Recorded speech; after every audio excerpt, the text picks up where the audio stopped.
at the University of Pittsburgh, Outstanding Education Event Award at Florida Tech, the Governor General's Meritorious Service Medal from Ottawa, Ontario, Canada, and the Honorary Star of the Rainbow Award shared with Chaz Bono from the GLCC of Fort Lauderdale.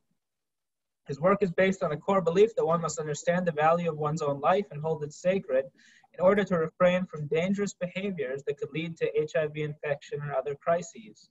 He speaks on a variety of topics, including sexual responsibility and consent, abstinence, dating, transmission of HIV, eating disorders, body image, self-injury, suicide, alcohol and drug misuse, dealing with divorce, intimacy, and brokenheartedness. Regardless of the topic, Scott shares his own story of contracting and dealing with HIV.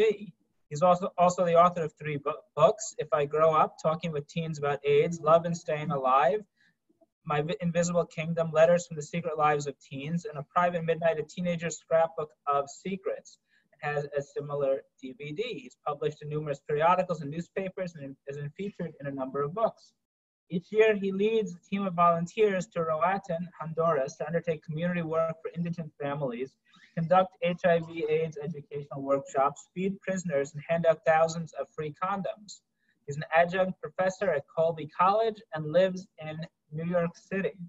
So, Scott, I'm going to mute myself, and tell me how you'd like this. Do you want people muted? Sure, that'd be great.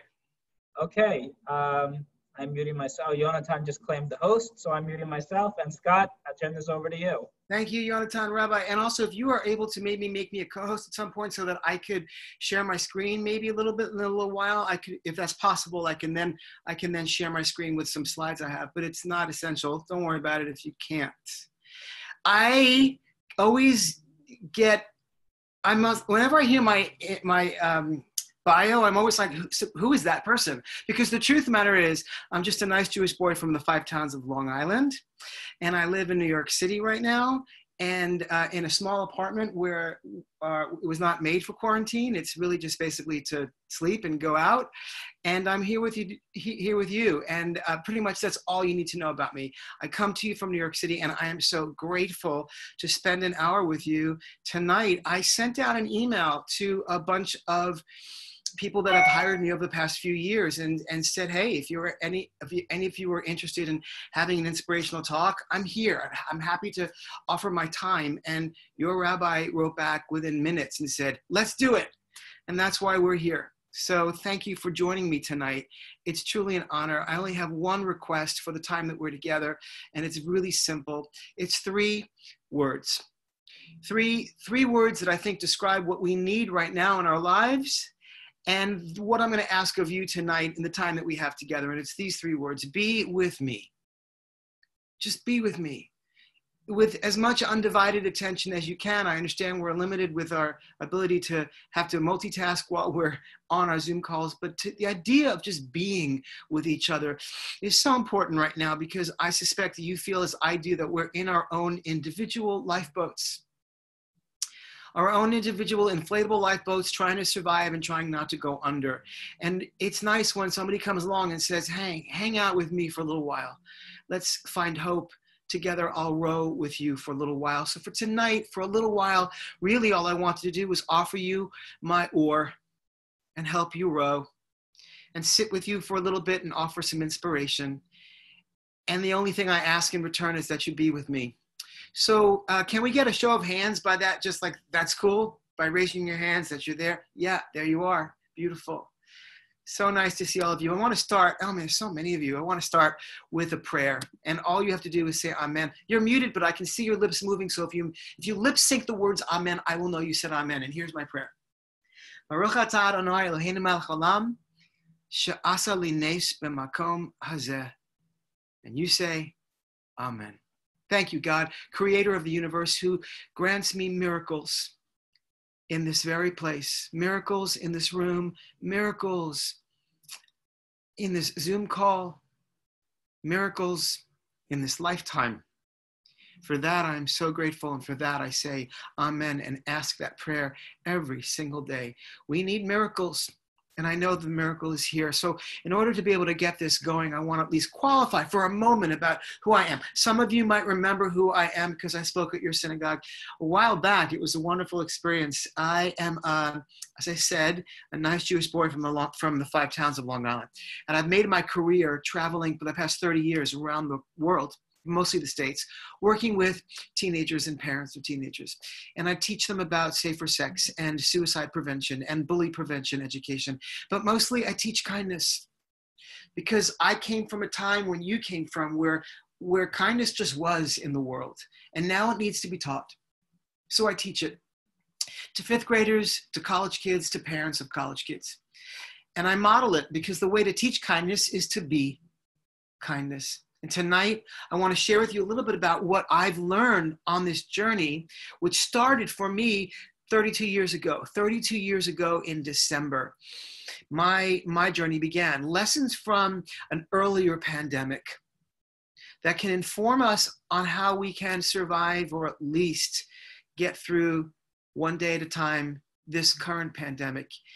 When I was 24 years of age, I put myself at risk for HIV and got infected. My first time saying it'll never happen to me. My first time saying I'll be safer next time. My first time saying there won't even be a next time. I got infected for 3 reasons. In fact, many, but I'll give you the top 3. 1, I didn't know that it happens to Jews. 2, I didn't know how to use a condom or why. And 3, I didn't believe that I was beautiful. So what I want to say at the very start of this talk is what I say to every 5th grader, every college student, and to you tonight. The first rule I've learned in surviving a pandemic, everything comes out of my survival playbook from 1987 when I got infected when I was 24, and I'm 56 now. The first of many rules, the first of many tools that I offer you tonight is that you are completely loved. Now just think about what that means. I didn't believe that I was, so I got infected. I put myself at risk. I was reckless. It's pretty obvious, actually. When life gets reckless with us, we get reckless with our lives, or so we say. So I've learned the hard way to speak the truth. And what I know is true is that you are completely loved. But why is it that you are completely loved? Is because you are completely lovable. The first tool in my survival playbook is to remember and to offer you to remember that you are completely loved because you are completely lovable, not just on good hair days, and not just on shiny spring days, and not just on days when this will all be behind us, but today in our lifeboats, when we're different and cranky and panicked and lonely and grief-stricken and full of curiosity and lots of fear. The first lesson I learned when I sat down in a support group 32 years ago was to understand the value of who I am as a person. And I offer it to you right now. And I will remind you every minute of this hour that we're together. You are completely loved because you are completely lovable. I got infected 32 years ago, and I joined a support group that was actually the one that made it into the musical Rent. If you know the musical Rent, it's based on a year in the life of some HIV positive people living in the East Village, and the year was 1988, and that was the year that I went to the support group, and the man who wrote the musical was named Jonathan Larson. And he would sit behind me on Monday nights, and he would take notes, and he would write us into the musical. And much of what I've learned about surviving that pandemic is what I've learned and how I'm employing to use to survive this pandemic.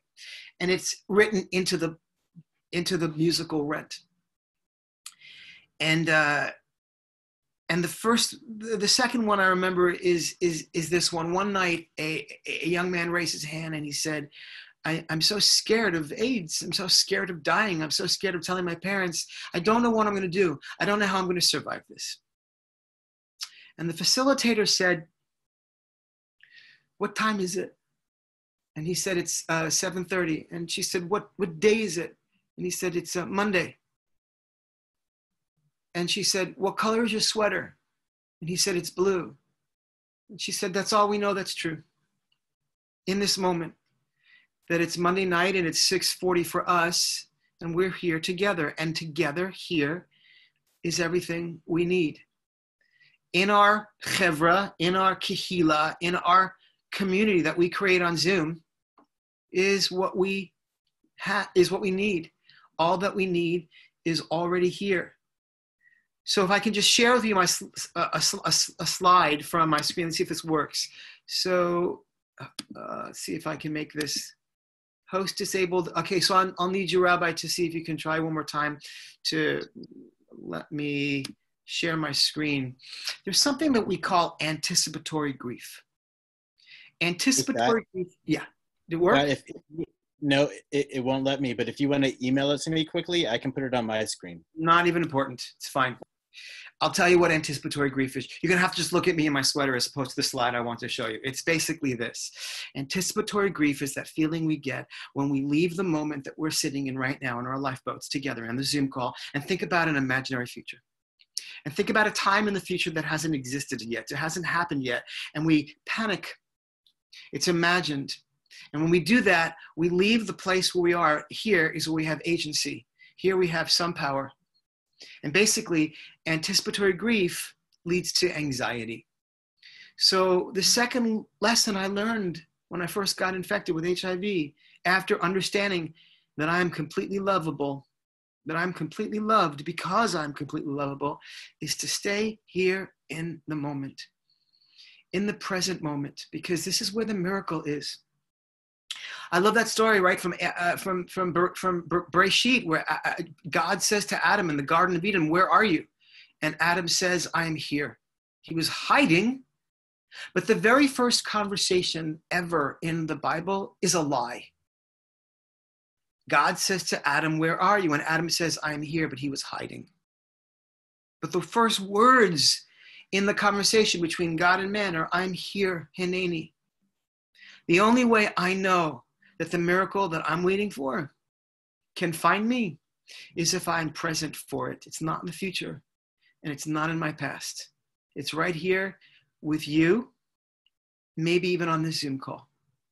So I'm staying in the present. How did that look like in the musical Rent? If some of you know it, there's a great line when the facilitator in the support group called Life Support in the first act and again in the second act, she says to one of the support group attendees, how do you feel today? And then she sings it, but how do you feel today? And he talks about his T cells and he talks about his fear. And she says, or he says, the facilitator, how do you feel today? And he says, it's the best I've felt in years. And they break into a really incredible version or a song called No Day But Today. No day but today. There's only this. There's only here. There's only now. No other way, no other road. Just this moment. So from sitting in that support group week after week, being present for the miracle, comes a song.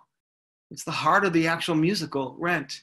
No day but today. And there was one night when I remember raising my hands in the back of the room. I was always sitting in the front, but there was this one night where I sat in the back because I was angry at the facilitator. And I said, and I quote, I'm a little suspicious of you because everything is so positive and everything is so full of love. And I don't know how I didn't die of AIDS yet. And it made it into the musical.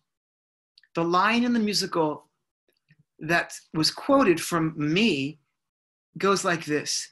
I find some of what you say suspect because I'm used to relying on intellect, but I try to open up to what I don't know, which brings me to lesson number 3. I don't know.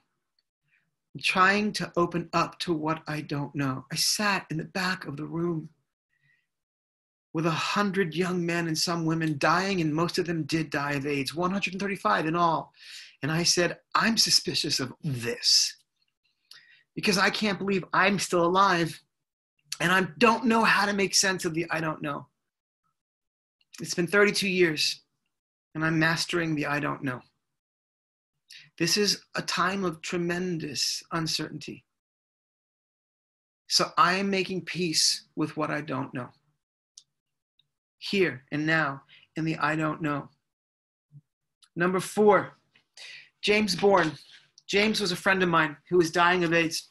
And he came to the support group one night. He didn't have a chair. He was sitting on the ground. His back was leaning up against the couch, and his legs were hunched up inside of him. He had a kippah on. It was multicolored. He had round spectacles and a goatee, and he was dying. And he said, I can't walk as fast as I used to. When I was well, I would race past these stores to get home or to get somewhere. And now that I'm not well or strong, I have to walk slower. I'll never forget how he said it with his knees hunched up. And he said, you know, I've noticed something today as I was walking really slowly.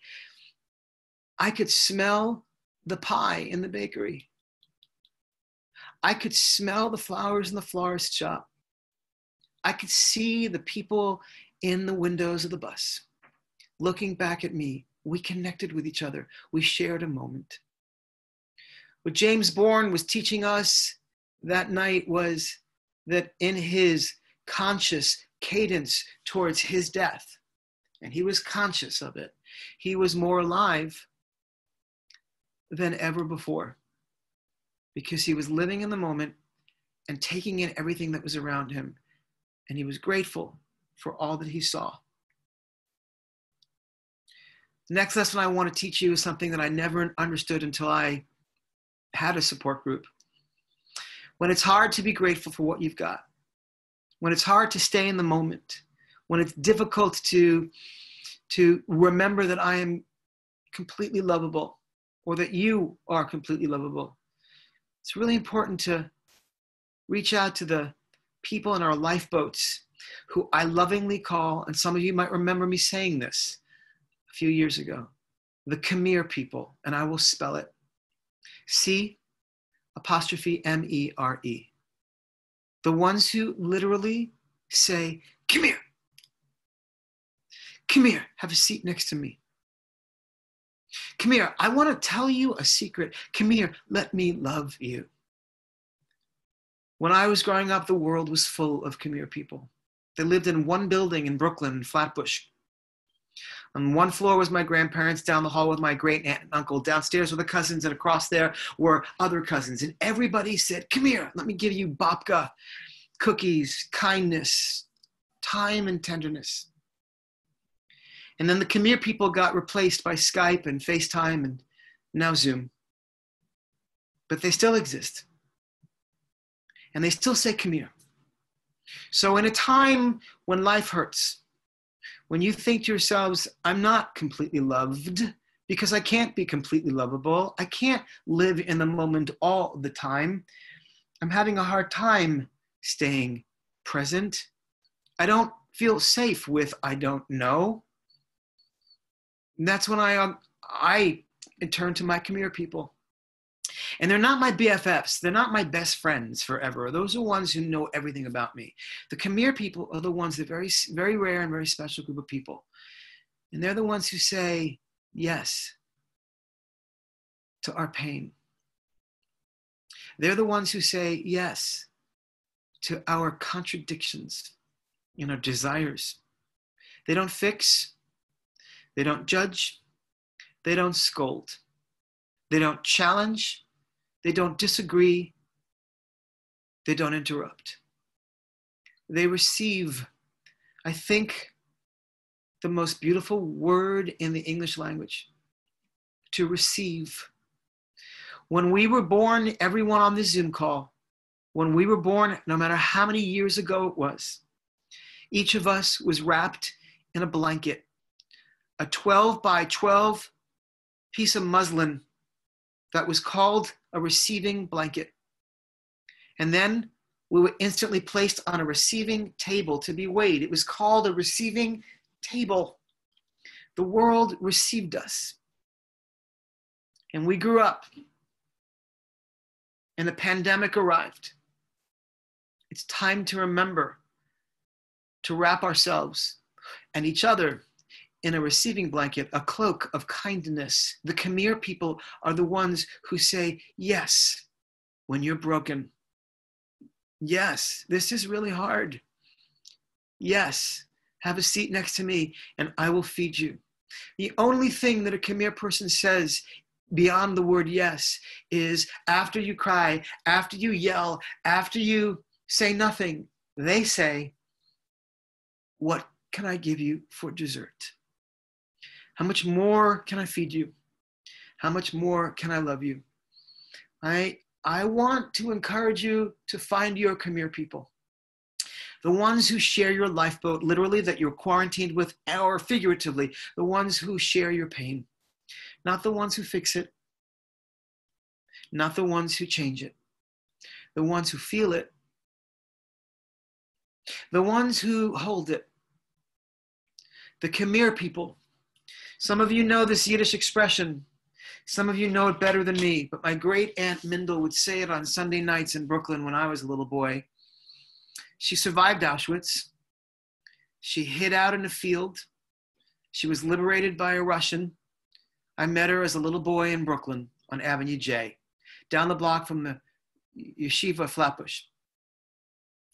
She would say to me on Sunday nights, 3 times she would say my name. She would say, Skadi, Skadi, Skadi. Tochus ofen Tisch. Tochus ofen Tisch. Right? What does that mean? Tochus ofen Tisch, simply put, it's a beautiful expression. It means put your tush on the table. Put your tush on the table. Take your words out of your pockets. Lay your cards down. Show me who you are. Tuchus ofen Tisch. Put your tush on the table. And then she would push a plate of babka. My great aunt Mindel was a babka pusher. And she would listen to my stories. And she'd feed me with kindness and she'd say, how much more can I love you? And then every once in a while, when I talk about my Aunt Mindel, I hear her calling to me from heaven, saying, Skadi, Skadi, don't forget the other half of the expression. Tochus ofen Tisch, ich soll dir lieb haben mehr. Put your tush on the table so I can love you more. When I told my father that I have HIV and that I'm gay, his response to me was, you've given more of me to love. I love you now more than I did before you told me, because now there's more of you to love.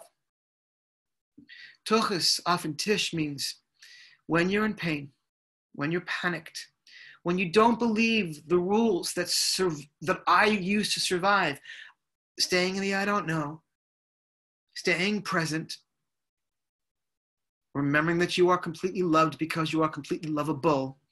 All you got to do is turn to a Khmer person who says, come here, Tochus ofen Tisch. Show me what it is that keeps you up at night and I will love you. We need Khmer people when we are in a lifeboat, and we are in our lifeboats tonight. I sent a text to a good friend who I haven't spoken to in years. You know, people are coming back into your lives after all these years to check up on you. And I wrote her and she said, how you doing? And I texted her back and said, I'm fine. I lived through an epidemic before, but my iPhone auto-corrected it from lived to loved. And she noticed it. She said, I like how it was corrected. I loved through an epidemic before. How am I getting through this one? I'm keeping my heart open. I'm looking for opportunities to be as compassionate as I can. And that's not just to other people. That means to me as well. So when you're thinking to yourselves, but I don't have a Khmer person. I don't trust people with my panic. I don't trust people with my pain. They don't understand it. They can't tolerate it. They don't have the ability to hold it. I have a suggestion.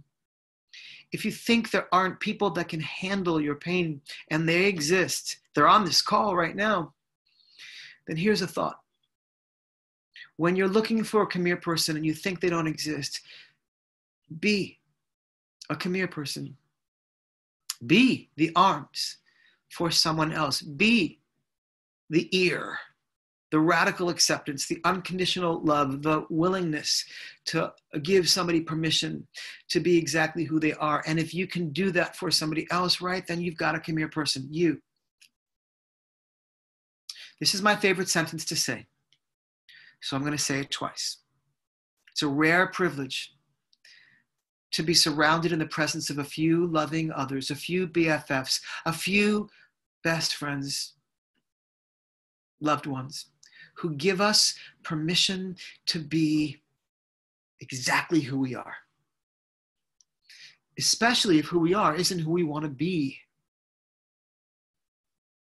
That's the privilege. And that's what come here people do. They remind you of your magnificence.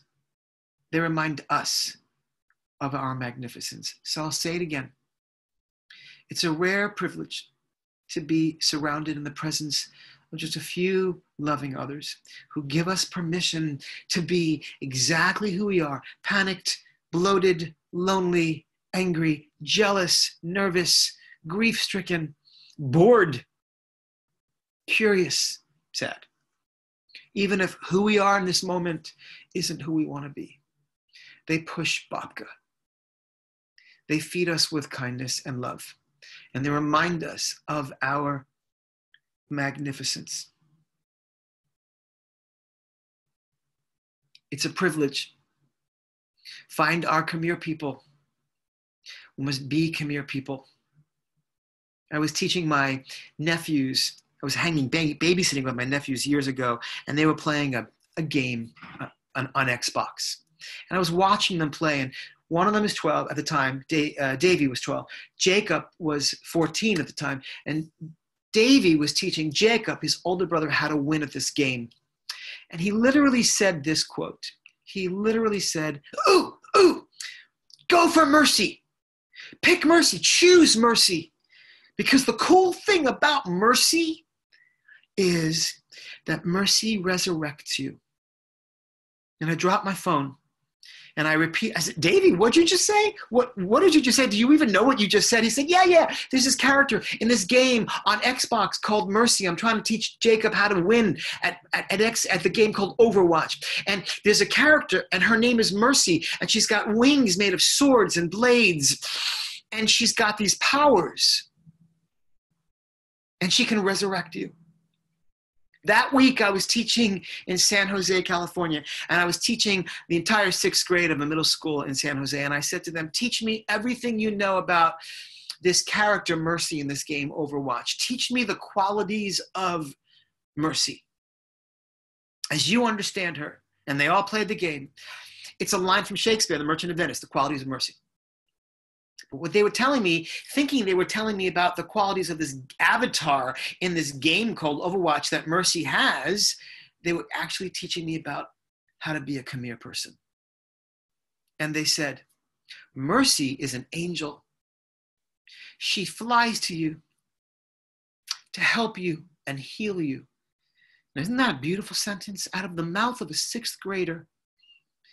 Mercy is an angel, and she flies to you to help you and to heal you.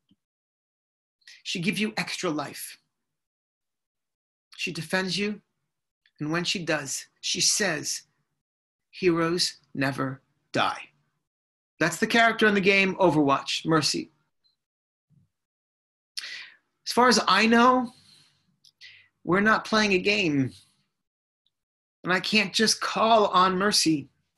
I can't make her my avatar. I can't make, no matter how much I pray, Mercy fly to me, to defend me, to heal me, to make me whole. I can't get the bank to accept my PPP application. There's no more money. I can't get unemployment to accept my application. There are too many people crashing the system. I can't ask any more of the universe. What can I do? I can be Mercy. If I can't get Mercy to fly to me, to help me and heal me, to defend me and make me whole, literally or metaphorically, poetically, I can be mercy. I learned this from my 12-year-old nephew. Mercy gives you life. So when you're in your lifeboat looking for some inspiration, offer mercy to someone who needs it, compassion, kindness, and you will be mercy. You will have what it is you seek. And this is true. This is a great sentence I want you to remember. And if you're taking notes, write this down. Powerful people bless other people. Powerful people bless other people is a really important sentence. And what does it mean? It means that when you're feeling I'm not enough, when you're feeling I'm not lovable, when we're feeling I don't belong here, when we're feeling less than and inferior, we sink.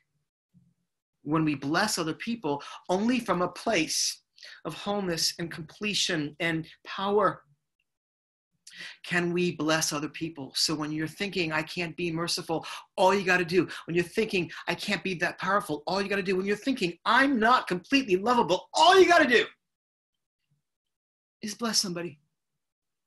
That's all you got to do. When we bless people, I love your hair. I love your smile. I enjoy spending time with you. I admire you. It's a blessing. I see you. A moment or two on FaceTime in silence is a blessing. A moment together of honesty and authenticity is a blessing. When we bless other people, we come from a place of being powerful. But sometimes it's hard. So I want to go one scoop deeper if you will let me, and then I will open this up to you to talk to me and ask me questions or testify or comment, and you can use the chat box below if you'd like, but I want to know if you'll let me go one scoop deeper, because it might sound, and it does sound very poetic, to be mercy, to fly to others and help them and to heal them. It's beautiful to consider the notion of a come here person and to know that you are completely loved.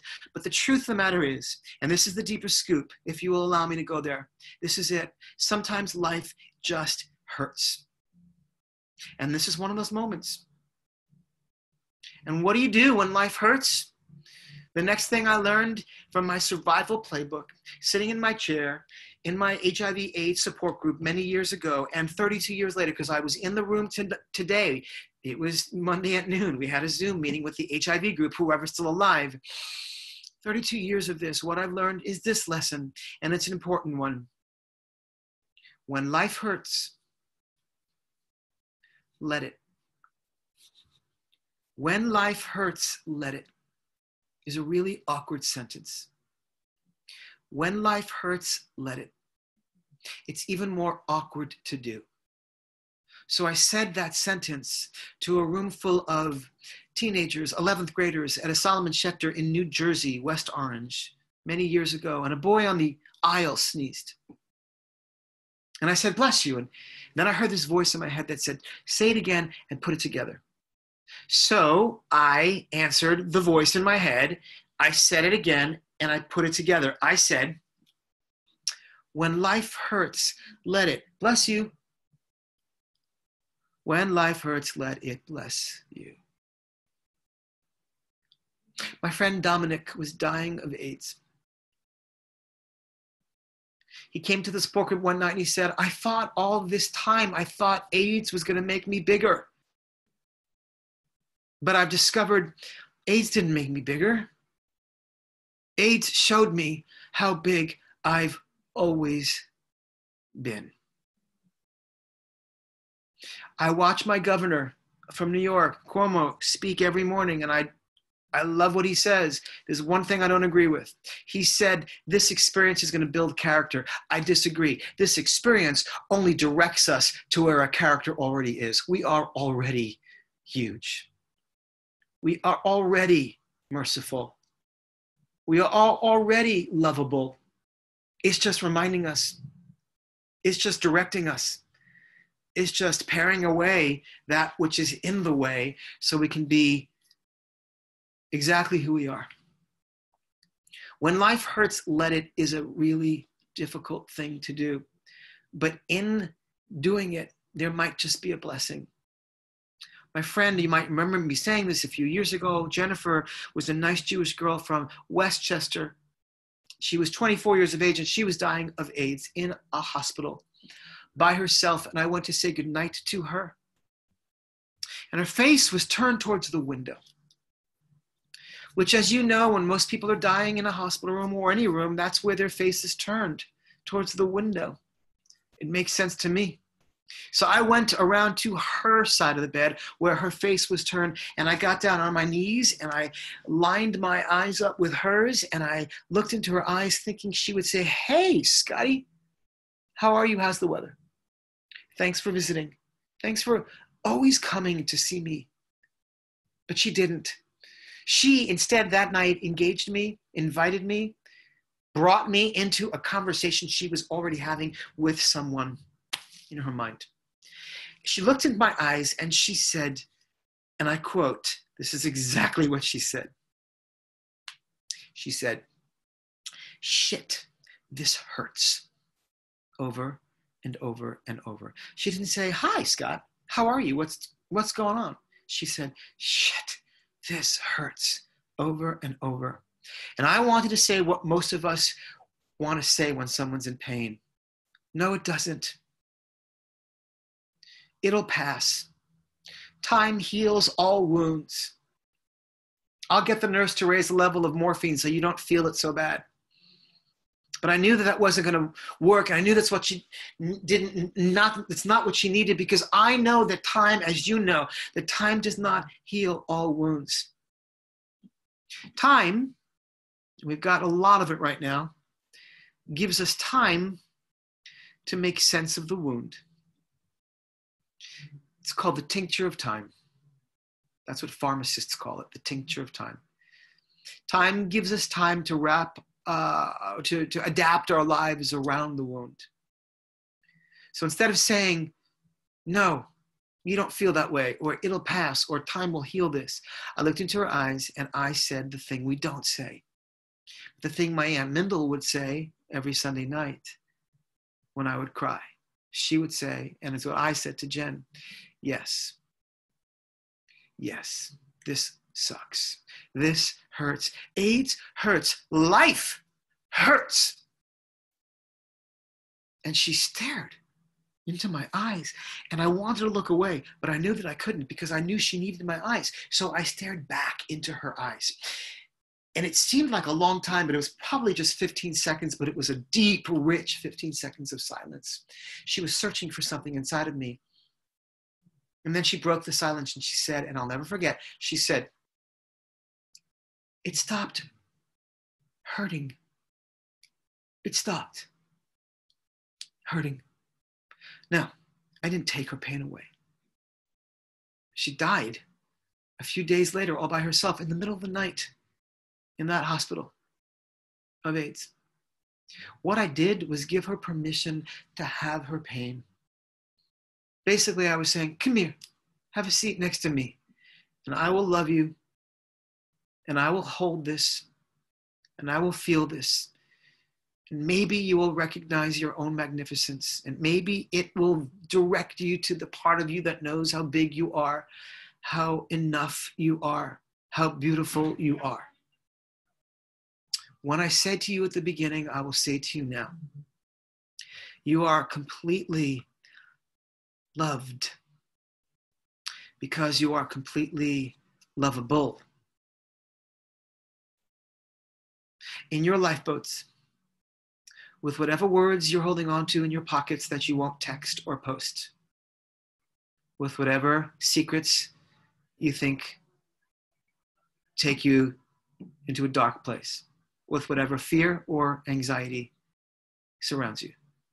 You are completely loved because there are Khmer people who can remind you of your magnificence. And so I want to give you a chance to talk to me or talk at me or write or chat at me, write a question or a comment in the chat box, or throw an idea out, or testify if you wish. You can unmute yourself or raise your hand if there's something you want to say or ask. And please know, I could talk to you till midnight.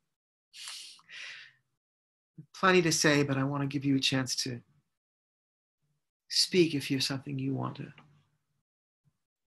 offer or ask. You know, I was working with a room full of Zoom last Sunday with a group of teenagers in a Hebrew school in New Jersey, and I gave them this opportunity to speak, and they were silent, which is great because that's a conversation too, right? Silence is a conversation too. And then one of them wrote something in the chat box and said, "This is the first time in a really long time that I've sat in silence with my friends, and it feels so good." That's healing too, just being together in silence, here, together. If you've got any questions or comments, please feel free. If not, I want to give you one or two more. Can I throw some more? You're welcome, Sharon. You're welcome. Can I throw out one or two more concepts for you to consider from my survival playbook, while we're trying to get through this? I want you to remember that life works better without adjectives. I've discovered life without adjectives is a little safer. One night, a young man came into the support group many years ago. He raised his hand. He said, "I'm dying of AIDS and I'm so scared and I don't know what I'm going to do." It's a common refrain back then, something we can relate to today. I'm scared and I don't know how this is going to end. This doesn't make sense. And the facilitator said, now this is going to sound a bit harsh, but it's what she said. Hang with me on this one. She said, "I got it. So where's the problem? Not sure I hear the problem." He said, "Let me repeat. I'm dying of AIDS and I'm scared and I don't know how I'm going to get through this." She said, "Yeah, I heard that, but I don't hear the problem." And then she said this next quote that I suspect you've heard before in different permutations. She said, "The quality of your life and the quality of the happiness that you seek in your life, the quality of your life and the quality of the happiness that you seek in your life does not depend on your circumstances. AIDS, corona, unemployment, loneliness. The quality of your life and the quality of the happiness in your life depends on what you do with those circumstances, how you relate to those circumstances." Life without adjectives. Nothing, I know this sounds really harsh, but she would say, nothing bad is happening. Just stuff is happening. Stuff is happening. It's a lot easier to swallow it without the adjective. It's horrible. It's the worst. Never before. It's what is.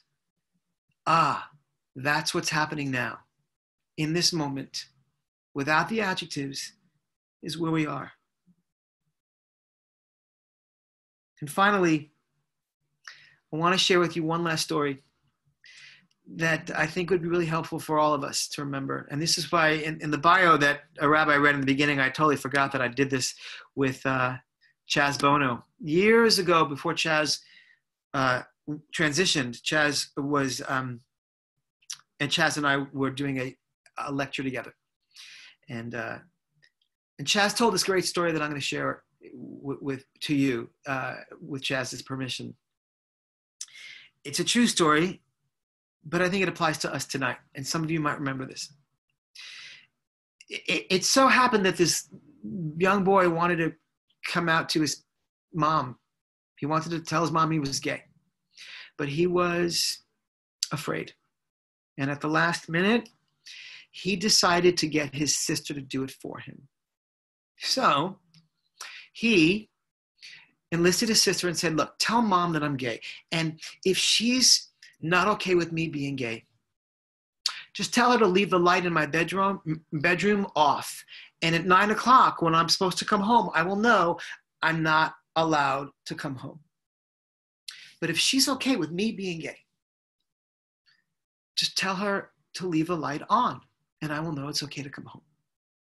And when I tell the story, I always think about myself as a teenager in my closet with the car that I borrowed from my dad, driving around the block over and over until the appointed time that I had to go back home at 9 o'clock when I had to return the keys, go back in the closet, giving up my agency. And the stop sign and the house and the garage door and the bedroom above the garage door and the light. The boy gets home. It's 9 o'clock. The appointed time. He gets to the corner. He looks up at the house and he sees the light in his bedroom is on. He sees the light in the kitchen is on. And the light in every room in the house is on. And you can imagine, right? The mom saying to his sister, 9 o'clock? 9 o'clock is when he's coming home. What if he doesn't see the light? What if he doesn't know that he's welcome here? What if he looks up and doesn't see the light in his room? I've got to turn every single light in the house on. Can you imagine her running from room to room to make sure that he knows he's welcome? So when I think of this story, and by the way, you know and I know that it doesn't always end that way for many teenagers. Sometimes the light is off. But tonight, in our lifeboats, while we're trying to survive this new pandemic, I want you to think about who you are in the story. Which character do you play? And if you're being generous, I think we are all the characters. We are the boy with a secret, a fear, some words in our pockets, waiting for someone to say, come here, tell me who you are so that I may love you more. Show me more of you so that you'll give me more to love. We are the sister, the bystander, the patron, the one who says, I've got your back. I'll help you through this. We are the mother, running from room to room, making sure the light in every room is on so that people that are hurting know they have a place to come. But I think it's important for us to remember that we are also the light itself. We can be the light. And I think it's actually quite simple how to be that light. It's this great quote I heard recently that it has to do with giving ourselves permission to authentically feel our feelings rather than feeling what we think we're supposed to be feeling, what we should be feeling, but actually feeling what we are feeling. When we are authentic, we stay in the moment, when we know that we are completely loved, we are the light for others and for ourselves. Saying, come here, we are mercy. Saying, I will fly to you to help you and heal you. We are enough, exactly as we are. So when I started this talk, I asked you to say amen to this prayer. I'll repeat it, and I'll ask you to say amen again. And think about it this time from a different perspective, perhaps a deeper perspective. Baruch atah Adonai Eloheinu melech haolam, she'asa li nes v'nisim b'makom hazeh. Amen. Thank you, God, creator of this universe, who grants me miracle after miracle after miracle in box on my Zoom screen. One box next to another box, next to another box. Each of you are a miracle in my life. Each of you in this very space are the miracle. And for that, I'm so grateful. And for that, I say, amen.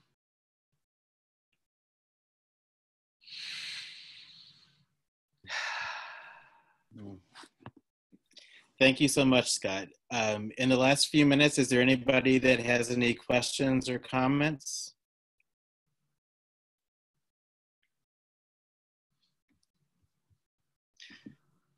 Well, like you said, Scott, sometimes just the sitting in the silence is. I have a little bit of a question. So this is a different type of pandemic.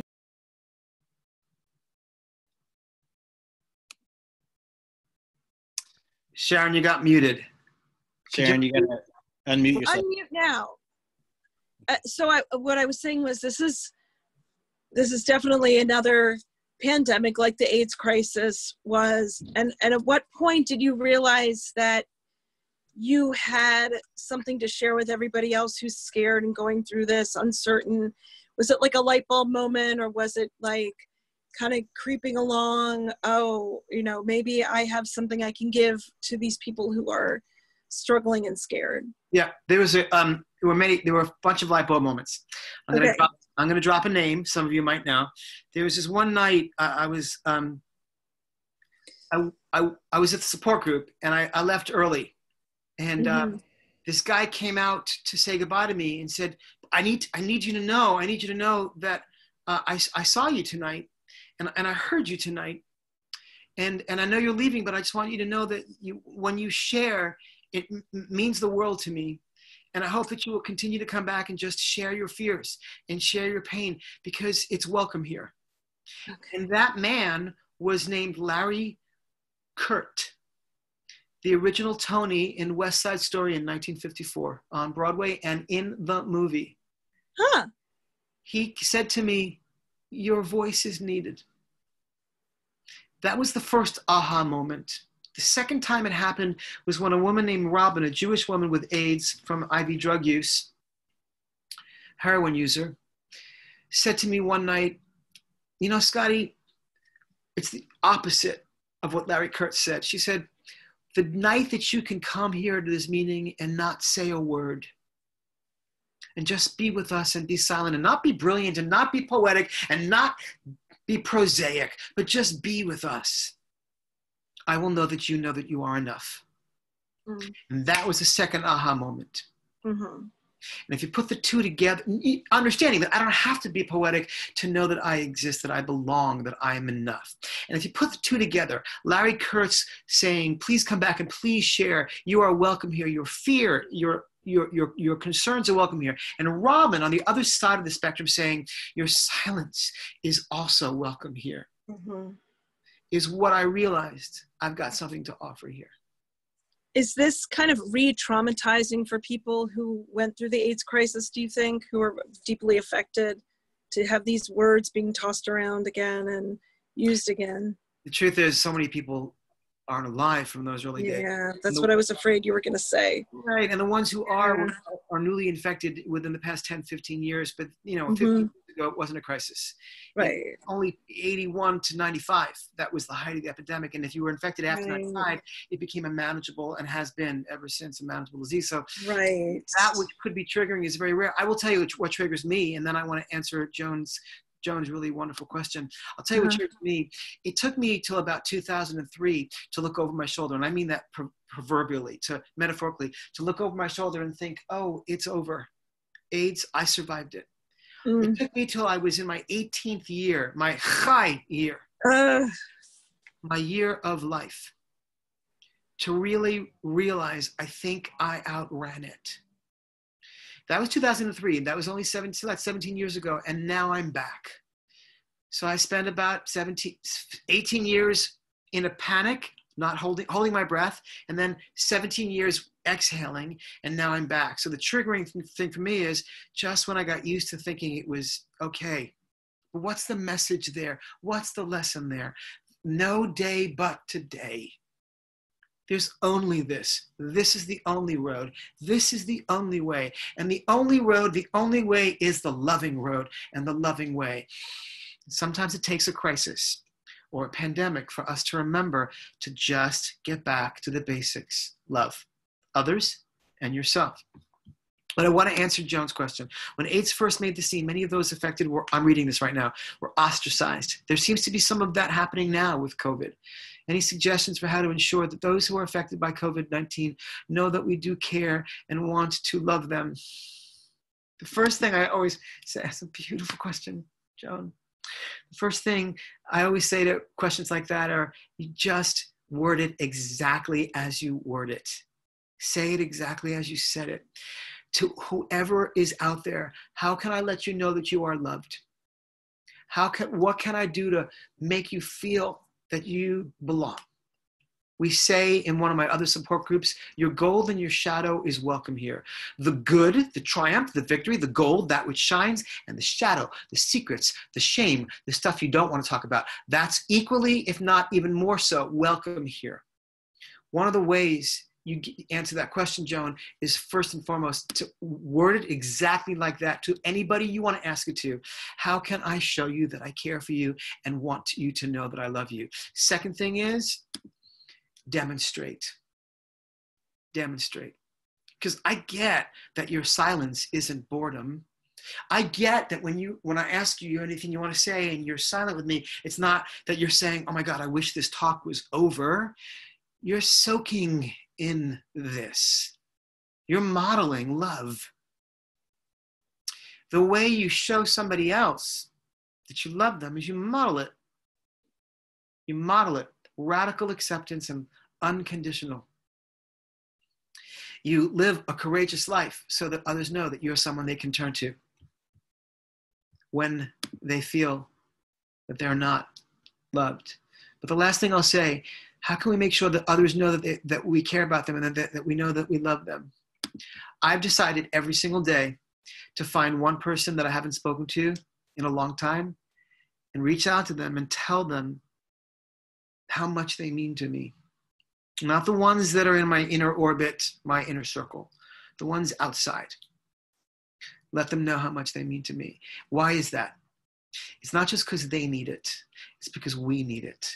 This is a really important lesson I learned years ago from a wonderful man named Stephen Levine, who was the foremost writer on death and dying alongside of Elizabeth Kubler-Ross. He wrote many books on death and dying, one called Who Dies? Who is it that really dies? And one time he said this to me in a lecture. He said, death is not the enemy. We're all going to die. Lovelessness, that's the enemy. Lifelessness, that's the enemy. Not being awake, that's the enemy. And then he said, when I love you, I'm giving myself more life. It might be a nice thing for you to feel and hear, but I'm being selfish. It's for me that I love you as well, because it keeps me awake, alert, and alive. So I'm picking one person every day from my roster and my iPhone that I haven't spoken to, reaching out to let them know that they mean so much to me. But this is the key. This is the key. I ask for nothing in return, Joan. I ask for nothing in return. That's what the whole idea of mother love is. Right? The love that gives and gives and gives, but asks for nothing in return, that keeps on giving. It's a one way. I don't need you to call me back. I don't need you to forgive me. I don't need you to understand me. I just want you to know that you mean so much to me. Come here. Here's Babka. How much more can I love you? One way, one direction. I ask for nothing in return. It's life-saving for me, and it's healing for the others. I hope that helps, Joan. So why don't we do this, because we're at our last minute. So why don't we do what I love to do at the end of all my talks, and just ask you to, in your own homes, muted, repeat this affirmation. I will watch your lips move. Let me watch you say these words. I value my life. And I value my pain. And even though there's so much I don't know, I belong here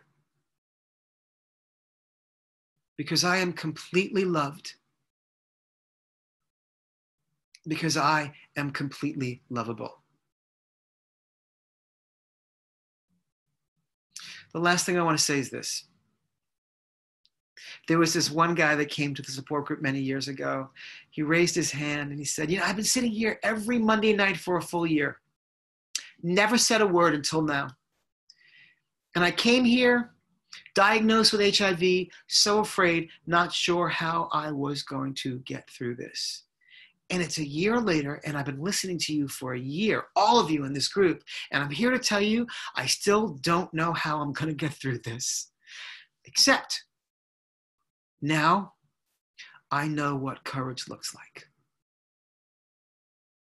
So all you got to do is look around the gallery screen, top left, bottom hand, right hand corner, above you, below you, to the left of you, to the right of you. That is what courage looks like. When you don't have it, somebody right next to you does. So thank you to you for spending an evening with me after services, after Mincha and Mariv. Thank you to Rabbi for answering my email saying, how can I serve you? As my aunt would say, what else can I give you? And thank you to you most of all for just remembering that you are completely loved, because you are completely lovable. And I hope I get to see you in person sometime in the near future in Louisville. Until then, stay safe and stay beautiful. And thank you so much. Thank you, Scott. And thank you, everybody, for coming. Have a good night.